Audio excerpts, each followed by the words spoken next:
Hi everybody, this is Craig Tanner for The Mindful Eye and the photo of the week on the Daily Critique. This week's photo of the week was created by Dave, who is an intermediate photographer from Texas. Dave recently created this image on my 2011 Spirit of Whidbey Island workshop. Dave was shooting this with a Nikon D2x 180mm effective focal length. I want to talk more about the focal length in just a second. Exposure trio ISO 100 f4.8 and 1/400th of a second.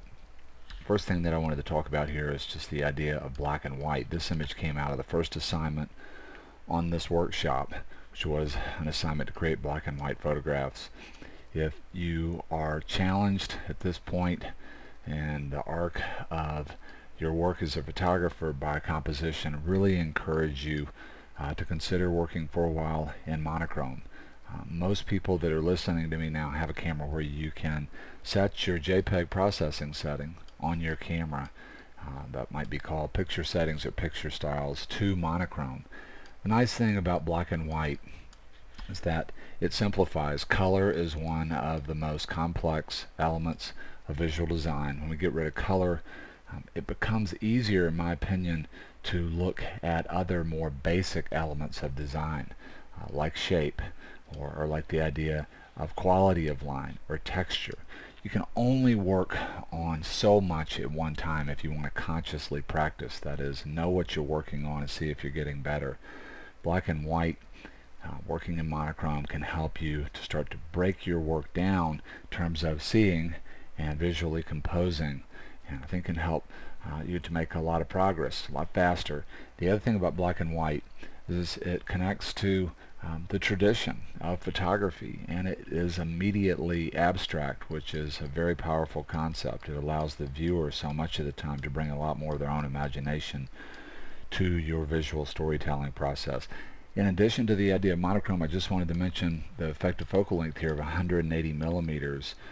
When we put on a long lens, if we want to include a fairly large subject or subjects like the cannon and the person in the lower part of the shot, we're going to have to back up. When we back up, it changes perspective. It starts to give us a sense that things that if we were very close to them might seem like they're far apart. It starts to give us a sense of the relative distance of these subjects flattening out. It even starts to make the sky feel much closer than it would feel being very close. The wider lens starts to make the sky feel much closer to the foreground subjects. All this flattening out can really help to simplify. One of the things I love about this image is it has a very strong graphic feeling to it, almost as if we're looking at text on a page. And so if one of your objectives as a photographic composer is to push towards something that's more graphic, has more of a 2D feel, then backing up and using a longer lens might be a great choice. From a real traditional standpoint, real foundational standpoint, one of the things I love about this black and white photograph is the tones and the values. If we have a scene that can express everything from black to white, it can be very nice to have very rich blacks, push the white all the way to the point of however white the paper base of the paper you're printing on, if we're talking about a traditional photograph, however white that can be, and then really nice contrast in between and all your shades of gray. And this image has a very strong sense of being rich because of very deep blacks and some points in here that I think reflect a true white point in the image. Another thing that I like a lot about this image is the fact that it is in large part being held together by visual design principle of rhythm. And rhythm can be very, very confusing, so I wanted to talk about it again today.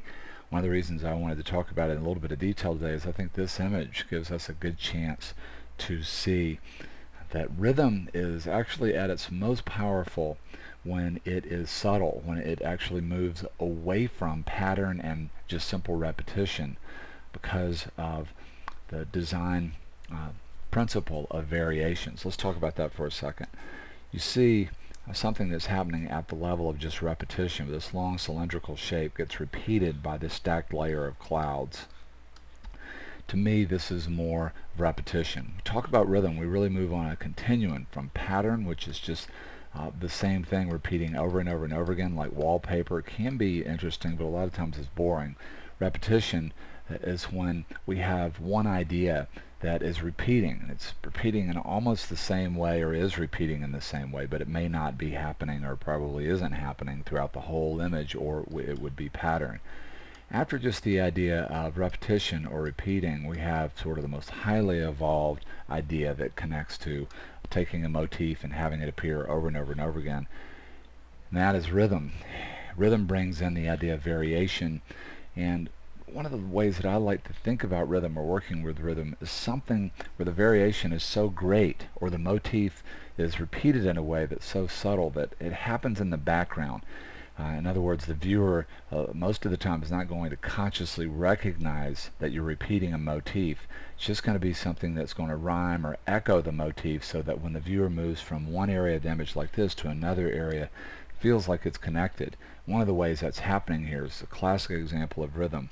When you look at the contouring line on the back of the photographer wearing the backpack here, and then if you were to look at the implied energies, if you sort of connect the dots or move on the outside of these positive space shapes in the top part of the shot, you see an implication of movement. It really does a beautiful job of rhyming this really important contouring line in the lower part of the image. So the more variation we have, the more subtle it is, the more we're working with rhythm instead of just simple repetition. The other thing that I wanted to mention today is a lot more that we could talk about, but there's only so much we can get out of each video, and I'm trying to keep the videos shorter. I just wanted to finish up talking about the idea of working with opposites as a storyteller. We really don't have a classic story until we have some kind of conflict or tension or opposition that can then be resolved. So the arc of the story, and just a real simple story, would be leading up to the conflict and then conflict resolution. And in this image, there's a real powerful, real in-our-face opposition, which is the energy of the cannon, which is very, very big, very, very heavy, pushing out towards our camera. We talk about shooting with a camera, so we have these two ideas opposing each other, but they're opposite to the extent of the implied mass and the applied power.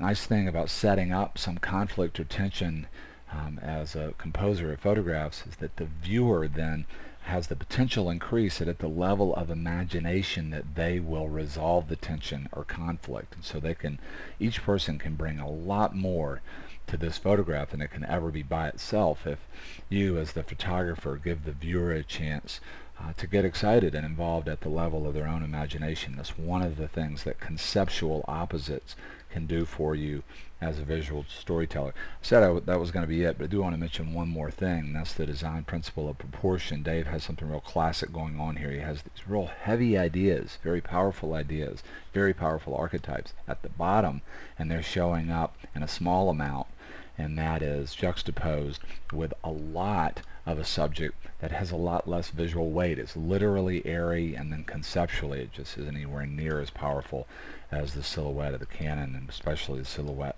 of the person. So classic way to use proportion is to take the things that have the most visual weight, that are the heaviest, and to use them in a very small amount relative to other things that don't have as much visual weight. I'm seeing that here. I want to say a big thank you to Dave, and a big thank you to all of the people who just participated in my Spirit of Whidbey Island workshop. We had a fantastic time. Quick programming note, I obviously took a long and much needed break. I get some emails from people and they're upset when I do that, and one of the things that's upsetting to people that regularly visit the site is they don't know when I'm going away or how long it's going to be. And so I hear you when I get those emails, and I want to change that to the extent that the TME member community board or area of our community forum, I've created a new board called Upcoming Content.